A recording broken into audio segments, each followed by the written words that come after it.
Welcome in. You are listening to another episode of the Keep the Change podcast. We've got Tama, Singh back in the studio, ready to go through predictions for the property market of 2024. One thing that Kiwis love more than their partners or their pets, mate, is property. PPP, partners, pets or property. They're always going to lean towards the property. So I thought we'll get the chance to ask you what might happen in 2024. But mate, before we do that, I asked the people of the Keep the Change community on Instagram, what questions would you like me to ask Tama? Now, the first one is, how did he go with Movember, or is that a all year round thing? Oh, yes. I was talking about it actually with my partner, and I said, well, after this last seminar that I've got on December 13th, I think by the 15th, it might be gone. Wow. Yeah, I think I've done over a year of it now, and, you know, it's sort of, unless it's stuck to my branding so much. Oh, you've seen that guy with the videos, the one with the mustache? The Indian guy? Oh, yeah, that guy. But it's not working like that, or well, we'll find out. Yeah. All right, mate, so the first one here says, just bought my first property with my brother. What do I do to get another now? Okay, so the first thing you should do is looking to add value to it. And if you guys are both physical, the easiest way to do that is to check the floor size of the house and add an extra bedroom. That is the first thing you'd want to look to do. If you can't do that, you're going to have to do other forced appreciation of things that you can do for cheap, which would be like giving it a whole new paint. You would want to go with two-tone paint. Ideally, if you've got the time to do this yourself, that'll be white ceilings and different color tone of the walls. Then you'd probably look at doing new carpet and also vinyl external paint as well if you can, and landscaping. That will bring the property price up, and then you might have to fork out maybe $1,200 to book in a registered valuer. Check with the bank that holds your mortgage to see if they'll actually accept that valuation, or they might book it for you.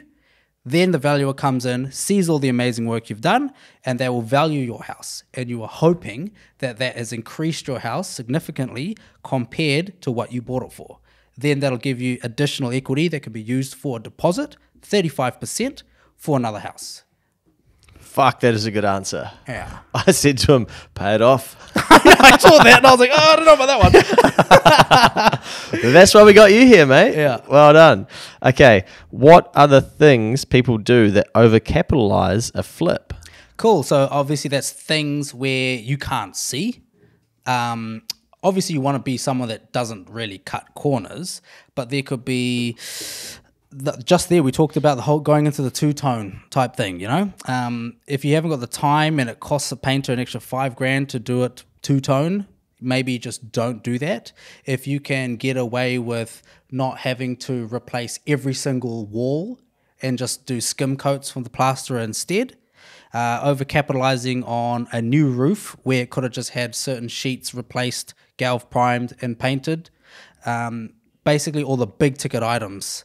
Plumbing, sparkies, things that you were too lazy to maybe get 2 quotes, so you just went with the first guy you called off Google. That'd be me. Yeah, exactly. Hey, I was guilty of that as well. But overcapitalizing on a renovation, you just don't want to go into the things, hardware, that's very expensive because there's so many door handles, window latches, all that type of stuff. You can get into the gold brass, window latches where you don't need to, just stainless steel, chrome, curtains. Curtain bills can go up to $4,000 for thermal double-backed ones where you can just get the ones from like Kmart or the warehouse. Carpets as well. You can go for really expensive, they're weighted by kg, and you go for a really thick one where it doesn't really matter as long as it's brand new. So you went for the $4,500 carpet for a 3-bedroom rather than the $11,000 one. Yeah, so just things that you, overcapitalizing, not good, but at the same time, it doesn't weigh in comparison of buying well. And do you do this because you don't do enough due diligence at the start to figure out, hey, maybe the roof... people get too emotionally attached and they're renovating it as if they're going to live in it. I see this all the time. That's what they do, and they go for the custom-made kitchen that has all the old colonial-style cabinets that need to be custom fit, delivered, ordered, when they could just get a cheap $8,000 one for Mitre 10. Yeah. And they want to go with the really expensive marble type top, bench top. They go for the chattels that are Bosch, branded, Smeg or whatever, where they don't need to. That's pretty much where they make the mistakes. Yeah. Interesting. I talk about this all the time on podcasts and with clients where the best example of this in business is that clients don't want to do email marketing because they don't like getting emails. And I'm like, that is not the right thinking. You know, fucking Burberry is sending out emails, Air New Zealand at 5 a.m. every day. Hard. And then I say to them, have you ever brought anything this year from an email? Oh, yeah, well, of course I have. But, like, it's just fucking annoying when people send those out. I'm like, well, then don't make them annoying. Make them like the one that got sent to you where you did buy something. Yeah, 100%. Yeah. But I think, people get too emotional in their own thinking rather than, okay, what does the buyer want? Correct. And what does it serve the purpose of the area? So, you know, and then the other main thing that we always do is like, do we want this to go and overcapitalize and get 500,000 when we know we could have just sold it for 460 and had it not done to an absolute top-notch quality because the buyer would have been like, just give me that discount and I'll get my family, who are all in the trades, whatever, we'll do the rest. We don't need that wraparound deck that you guys were going to do. We will just keep it at this price because we can chip away at that ourselves. And if you're selling to first-home buyers, they're probably going to live in it for at least 5 years. So they will eventually add those improvements themselves at a no labor cost. So know your buyer. Know your buyer, know the area that serves them. Yeah. Yeah, they don't need the fancy landscaping if there was fucking a disgusting amount of demand for a 4-bedroom. Yeah. They only cared about getting a 4-bedroom under 500K. They don't need the deck. They don't need the swimming pool. They don't bird need bath. Nah, they don't need that. And then you need to know just what are the things that'll pass a bills report so they can get finance. So you don't have to go full on rewire, full on new plumbing, just certain things that will tick the box that the bank will accept to give finance. Okay, the next one says, what do people look for when buy a flipped house? When they buy a flipped house? Yeah, I wonder if that's what they mean, but they've kind of worded it. What do people look for when buy a flipped house? So maybe it's... Well, 2 answers here. I can give him the fact that if he's looking to buy a house to flip, obviously it needs to have places you can add value to. You don't want something that is almost all done, that when you buy it and the price is reflected, you're like, well, we can't really paint it because it's already painted. We can't upgrade the kitchen. It's already new.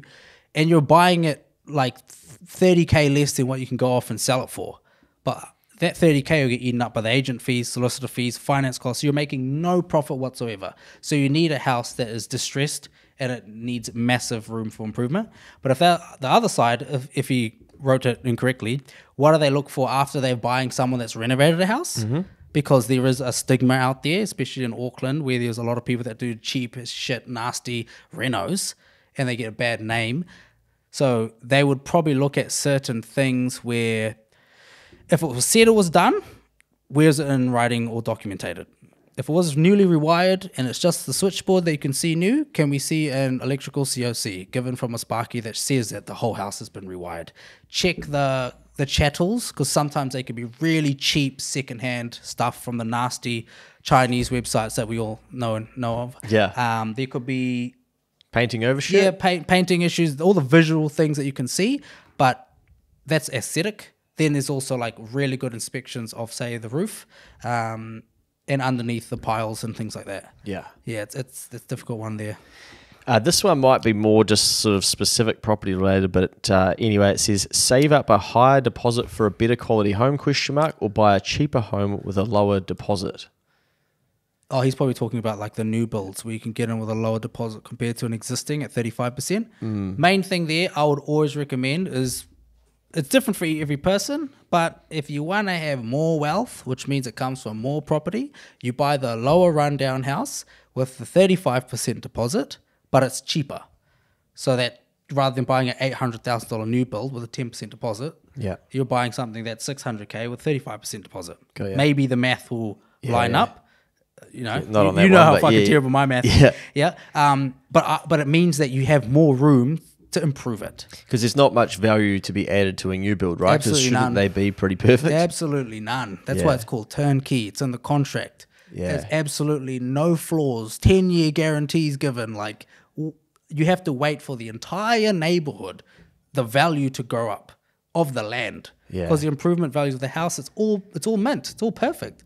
So you have to be able to upgrade your house, and it's got to be existing. Well, this one says, this is a bit random for you, mate, but I know you're an open book. So why did your Instagram content change when you quit your job? I guess it's probably around when I quit, it went on to the seminars literally 4 days later. So a lot of it, which is, I don't want to be that type of person, but at the same time we talked about it, a lot of the content was pushing towards selling the tickets. Yeah. So, like we booked a hall for like 100 people.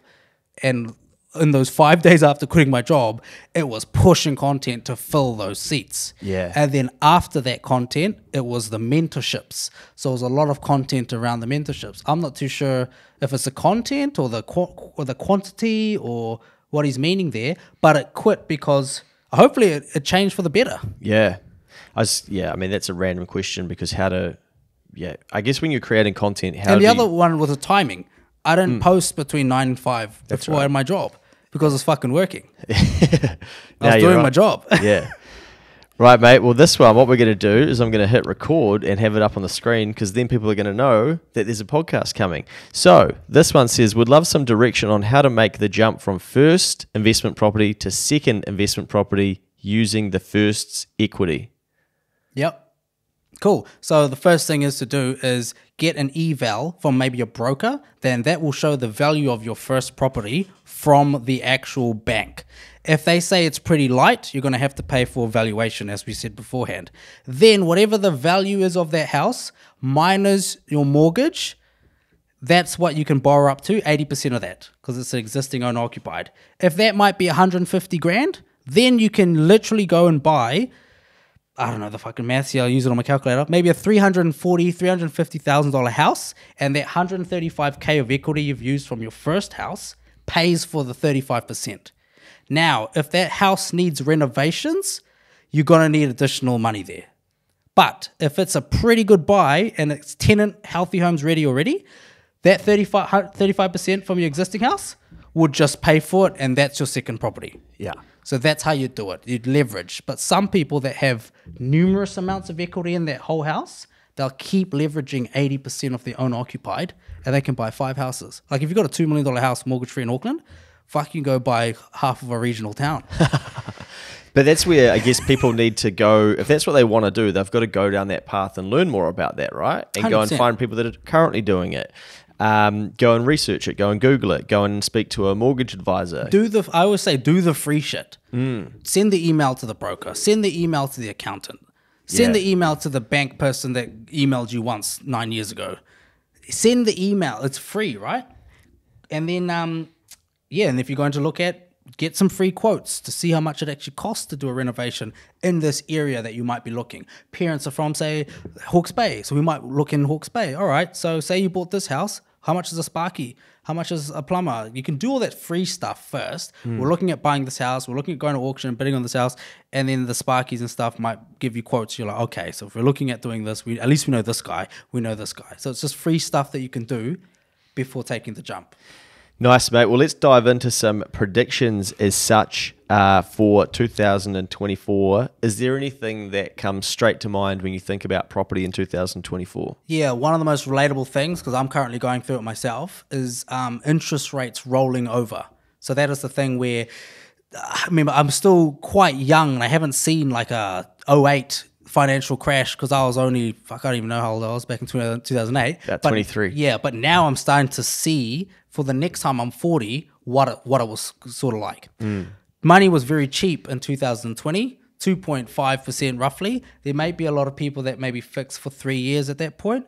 All I know is that I've got around about $1 million rolling over to 7% or more in the next month. And in the next month, in January 24th. So it's $1 million going from 5.85 to 7.2. And I've done the calculations. Obviously, it's going to be quite a bit. One of my other friends told me as well, he's got $800,000 rolling over in January as well. And I was like, that's odd. January too, eh?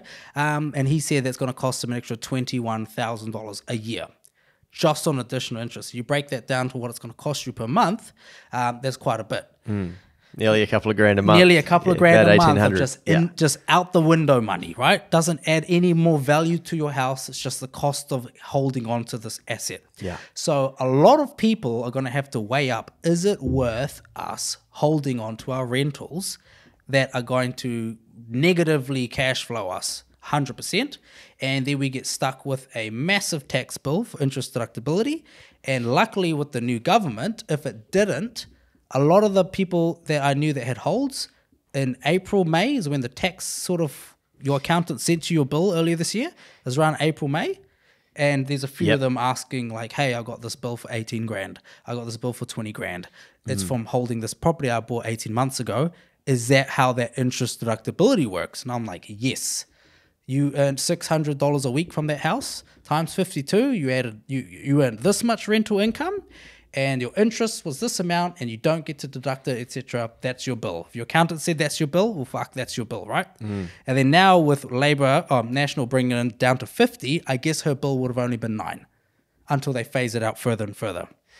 Yeah, so for the 2024 financial year, which is about to end 31 March 2024, interest was going to be 50% tax deductible. So basically, say you had... Yeah, it went up in that 25 to then 50. Yeah, so I've just finished reviewing a rental summary where basically they had around 21 grand, or let's say 20 grand of interest, and only $15,000 of that was going to be tax deductible because it's for the 2023 financial year. So 5 grand they can't claim as a tax deductible expense. In 2024 for them, if interest stayed at 20 grand, which it wouldn't, it's probably going to go to about, say, 25 for them, only $12,500 would be a tax deductible expense. So not only would they be paying more for their interest, but they would be able to claim less for their interest on this property. Correct, so it's a double whammy on the negative. Yeah, and now the new government are proposing to move that 50 to around 60, I think, and then it'll phase 60, out kind of the other way back to 100% again. But I don't have the exact timings of those. I haven't learnt them yet, but that's a slight win for property investors. 100%. When I talk to a lot of the people that have 5 to 10 holds, that's the massive game changer, right? There's one thing there, mate, that property investors might find interesting. If you owe money to the IRD and your bill was on the 7th of April, you can look to get a payment plan and put that in place. You could even look at tax pooling, so look that up. So basically, you miss your payment date because you couldn't afford to pay it on that date, but you go to tax pooling and they have credits from some of the massive companies in New Zealand who have paid over what they should have, and you can buy those credits. You will pay a finance rate, roughly around 10% at the moment, but I think it can buy you sort of 2 months to go back and pay for it as if you did pay it on the correct date by using somebody else's credit that gets allocated to your account. And obviously the 10% finance is still less than a penalty fee from IRD. Bingo, because that's what you're trying to avoid is payment penalties, because payment penalties absolutely destroy you. Expensive. And it's not good to have that history with IRD as well. No, and payment penalties aren't tax deductible, whereas interest costs normally are. Yeah, 100%. So that could be something for some people thinking, how are we going to pay that? Maybe you've got some money coming in on a settlement in May, for instance. Have a look at tax pooling. There might be a solution there for you. Or pick up the phone, front foot it with the idea and say, hey, I'm going to be able to pay on this date, and build a payment plan, because they're pretty open to that stuff too. And for a lot of people, they wouldn't have had to do that in the past because they wouldn't have had tax bills. So that's another layer of education that you could go and explore. Yep, 100%. A good point. But yeah, going back to like predictions as well, say like mortgagee sales, right? A lot of people, it's happened this year. We've actually gone to a few of those auctions and tried to buy them. Understanding the risk of buying a mortgagee sale is one thing, but when I talk to certain brokers and other people in the space, they sort of say that you have to almost not pay your mortgage for like 6 months for then the bank to then have exhausted all options to then force the sale. So it's not just you miss it for 2 months, 3 months. It's around about that 6 months part. So if some people are in that now, they might be on like month 4. You know, if we see what the OCR's done and how interest rates, how long they've been sitting at over the 7% mark now, which I think has been around 3 months now, 3 or 4 months at 7%, then a lot of people that rolled over at that same time could be now hitting their 6-month forced mortgagee sales, February, March, April. Yeah, and again, decisions, choices, action led everyone down that route, right? Yeah. Which is not good, but that's just, we even know people in the trades that we may have worked with once or twice and their family are going through it. and obviously they come to us. Would you guys want to buy it at this, so we can avoid the bank and all the fees and everything else, right? Yeah. So. So you're seeing more of that. Oh, firsthand. 100%. Yeah, not even just in Auckland. Like, this is everywhere, right? Yeah. 7% nationwide. I saw recently that requests for KiwiSaver hardship have doubled. Correct. Yeah. Yes, that's crazy. I think we'll see that increase as well because monkey see, monkey do. So that for some people wouldn't have been an option. They wouldn't have thought about that. Yeah. But they will say, oh shit, Now I didn't even think of that. Yep. Maybe I should go and do that. That's really bad because we're going to see people basically use their future and sacrifice that for short-term thinking. Yep. Hey, like everybody's in different situations. It is what it is. But Kiwis and humans are very, very intuitive, or find ways to basically go, right, my back's against the wall. I'm gonna exhaust every option I have here before I have to let go of my house or as you should, whatever. right? Yeah. And I read the articles like 19,000 fixed mortgages are rolling over next year. Yeah. Shit. 19,000's a lot. Yeah. You know? So that's everyone at 7% at least. 6 point something if you're a first home buyer with a very special bank.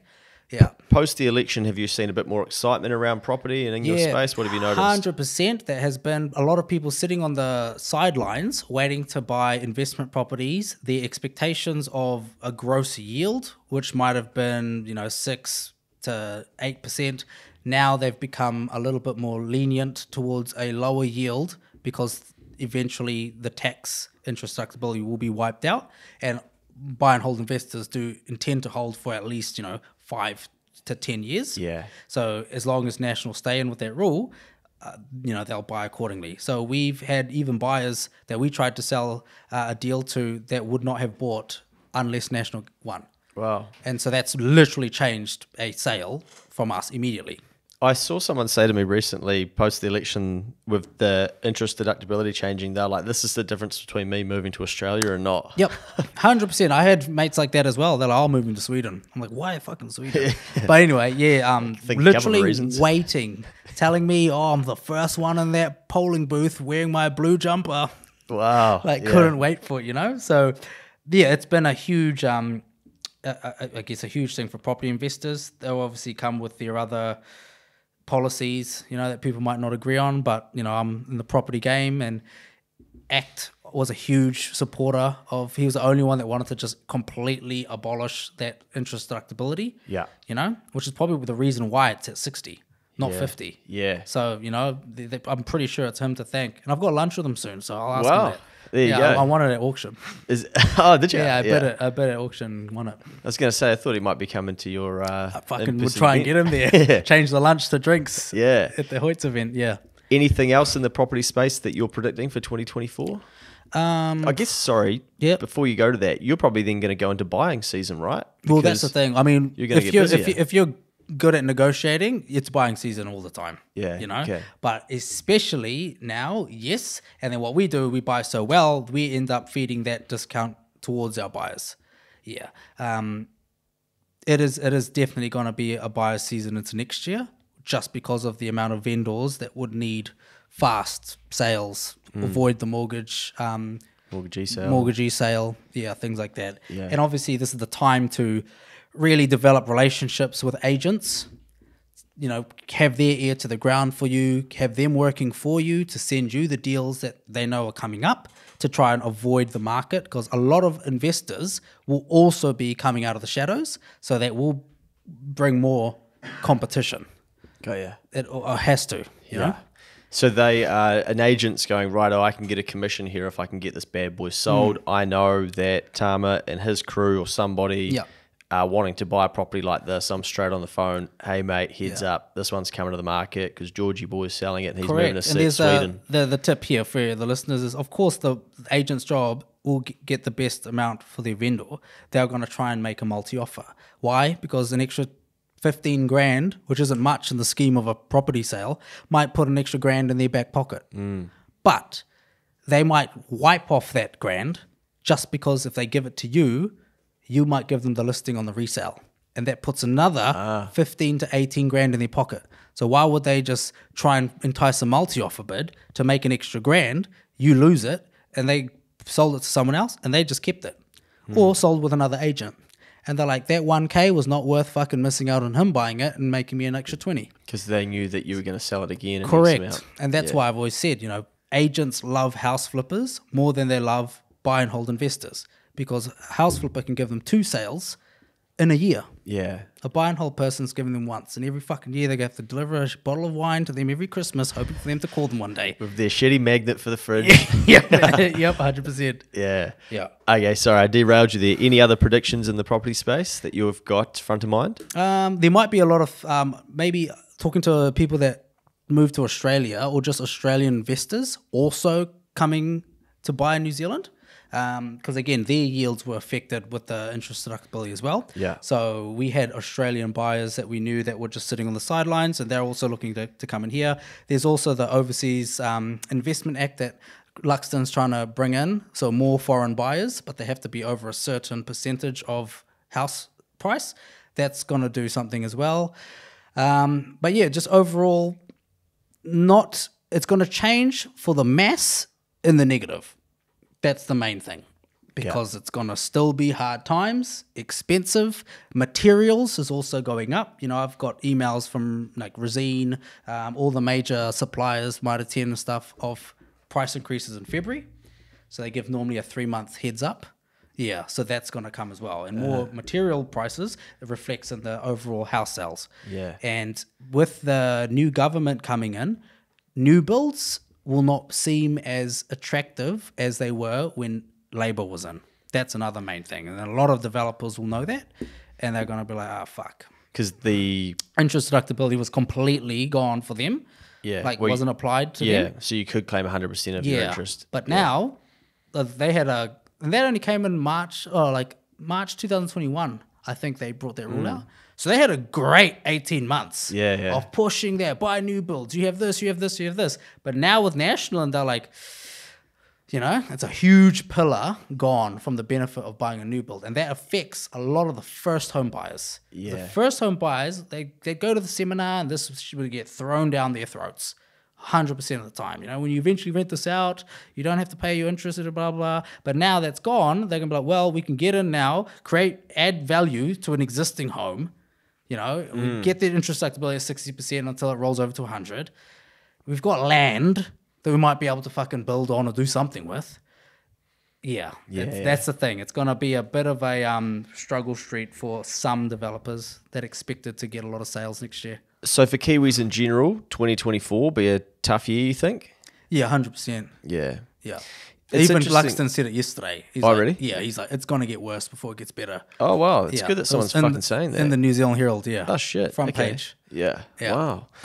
Because there's, I think, a bit of a false hope from people where they think, oh, if the OCR comes down or interest rates come down, like, yeah, it's fucking, it's all on again, party time. But it's not like the bank's just going to let you get out of your mortgage and start paying lower rates without stinging you a fee. No way. Yeah, it's still a big grind, you know, where you've got to transition into those rates. There's been a lag to get onto these rates. There'll still be a lag to 100%. Get to the lower rates. So the longer we stay at peak rates, yet they can drop them quickly, but the bank is still going to sting you if you try and go, right, I want to reset my loan term and whatnot. You're going to have to watch it roll off. So, and you listen to a lot of the other big economists, like it's going to stay like high interest rates, and the biggest factor to everyone's wallet. That's why the main thing that controls inflation is the OCR that's linked to the mortgages, right?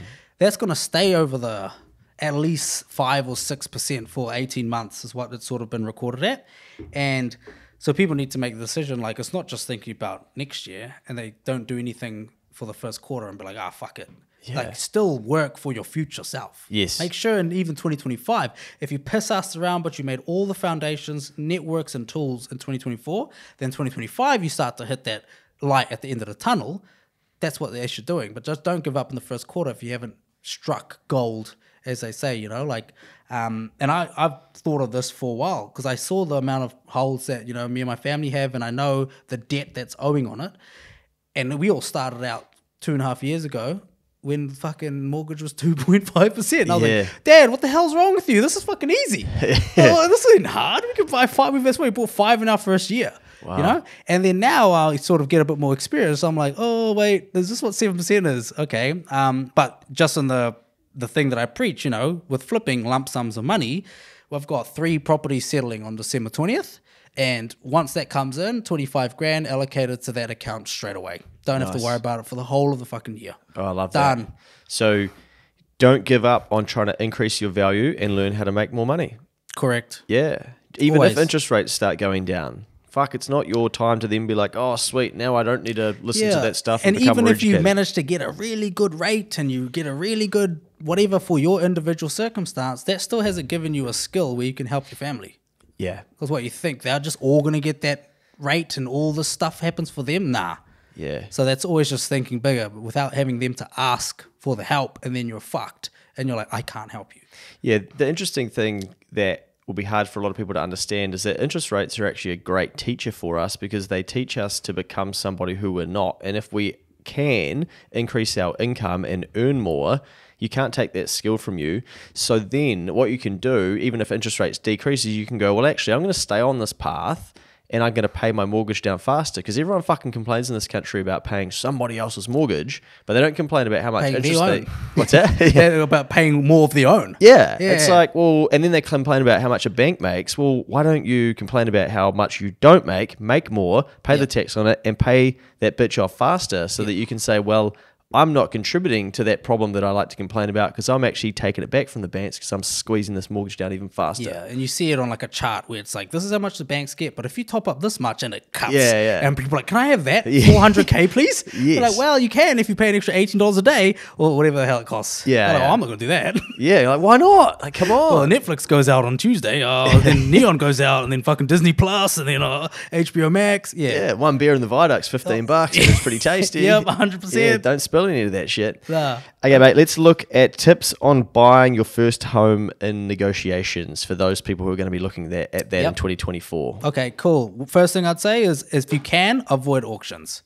Unless you're really skilled and you've got someone there to help you, I would just absolutely avoid auctions. You are time forced to be unconditional on a certain date, whether you've done your due diligence or not. You also have to be most likely pressured into a 10% deposit from the agents, even though legally you can just change that. But they're going to be like, nah, 10%. So cash of 70 grand for a $700,000 house straight away on the day. Auctions are just designed to be all in the vendor's favor. That bring out the cash buyers, unconditional on the day, 10% deposit, and emotionally get people to bid in the room tens of thousands of dollars more than they ever would if they didn't have to, right? You might go out, look at the menu, as we just said, be at the waterfront. You might choose the fucking Export 33 instead of the Patroni. Just because it's $9 more or $6 more, yet you walk into an auction room and end up bidding 25 grand more just because some other guy was eyeing you up in front of your missus, being like, nah, this is our home. And you get all emotionally attached and you just fucking outbid him and you know that you overpaid. So auctions... But you sure told him. Yeah, but you told him when your rate's fucking 9% in the next 5 years. So I would say avoid auctions if you can. Look at price by negotiation, look for the stale listings, understand that this is not your forever home. This needs to be, do you want to be one of those couples that catch up with the other ones that go, yeah, we've got our 4th rental now and blah, blah, blah. That'll be for the kid and blah, blah. And then, or you're the people that said, oh, we bought this fucking really nice new build. It's really nice, but we don't really have friends over to entertain. But it's really nice for me, my wife, and the dog. Yeah. It's fucking $1.4 million in Takapuna. It's a bitch to cross the bridge to get to work. Like, what is the story? But it's nice. It's but it's mint. The aircon is concealed. So it comes down to, like, if you want more property and you know that's the ultimate wealth builder, settle for something less. Settle for something that has more room to grow because you can add value to it. That's why I always preach existing properties, right? And if you can, in this age, if a lot of developers as well might be stepping back because of the fucking red tape that's been around from when, say, Labor was there, the sales are very low. A lot of developers have pulled pin on sites. So houses with land has to be coming up more next year. In 2021, absolutely get fucked, no way. 2021, you can't get a house with a patch of grass on it because developers right there sniffing at it, right? That was 2021. Into next year is the best chance. as we were talking about beforehand, the developers' sales are going low. They're not really looking too much into the land, but at the same time, it could be cheaper for them. So it's a bit of a plus or minus, but there will be more existing houses there with the land. So if you can, for future development and growth for your own self, try and buy something with land on it. Because they're not looking at land, because when they were basically going to smack 64 houses on it or 5 or whatever 100%. and know that these are all new builds and people are going to buy them. They'll be interested to build. Yeah. They're first home buyers as well. Yeah. Yeah. And now some of those rules are changing, so it's not going to be as appealing. And they've got the slowdown of the economy as well that they've got to face, where they've got less 100%. deals of their own settling to free up their cash flow. Yep. And then the other free thing, you can just keep on top of getting a pre-approval at the ready from a broker. They don't charge you for this. They get paid from, say, the bank in most cases. Have that on the ready, just so you know what you're looking for. If you can, get the help of someone that's a professional in negotiating. That'll save you tens of thousands, right? Yeah. But first home buyers understand there's certain aspects of a request from the bank for builders reports that they want to look at. You cannot buy a house that's completely fucked that a flipper can go and buy, because they want you to know most likely they'll see all your money and they'll be like, if you buy this house, how are you even going to renovate it? And if you can't renovate it and shit goes wrong and you need to rent it out or something, you won't get tenants. So you're just going to we're financially irresponsible giving you lending for this shit house. So the house has to appear quite like you could be buying in the regions. You could have a person buying in Invercargill right now that's going to buy a 120-year-old house. So the bank might ask questions about the piles, the roof, the electrical, the plumbing. Then you're going to have to go get insurance, and they're going to want that as well. You cannot buy any house without getting insurance from a finance point. So all of that stuff needs to be taken into effect when you're buying your first home. And that's where people go, oh, fuck it, we'll just buy the really good house now. But they don't know that there's a sweet spot in the middle. That's where you should be aiming for. What about using a buyer's agent? It's not very common in New Zealand, Well, right? buyer's agent, there are a few out there. You might pay them 15 to 20 grand, and then you have to sit on your ass and wait for them to email or call you that they've got a deal. That's literally where I based my mentorship pricing off. I was like, well, at least here I'll charge you that, but I'll also teach you, and we'll find a deal literally in the next 3 weeks. Yeah. Buyer's agent for a first-home buyer, don't recommend it.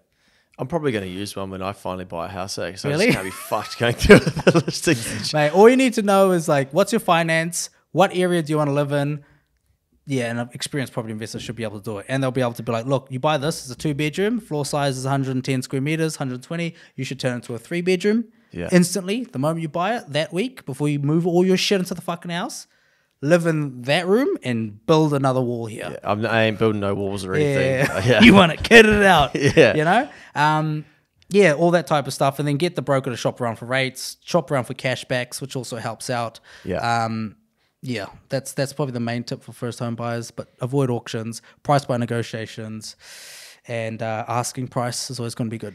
What about people take their parents? I see this all the time where it's that big major decision and they've got to take their parents because they've got some import, or they might even be using the bank of mum and dad. Do you come across that a bit? Well, if you're using the bank of mum and dad, you can't shit on them for visiting the house. Yeah. It's literally, you are the reason that you can even buy this house. You have to respect their opinion, right?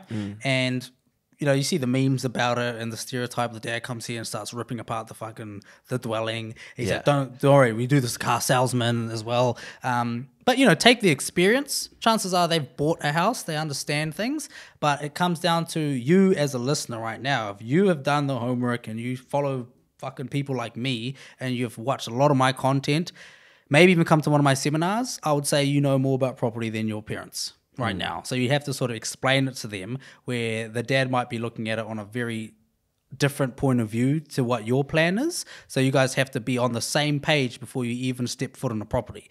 The goal here is to do it up and then sell it, or do it up and leverage the equity to buy another house. Dad might be like, oh, nah, where you guys gonna put the dog? Where you gonna have the kid? It's like, this isn't the house for that, dad, etc., right?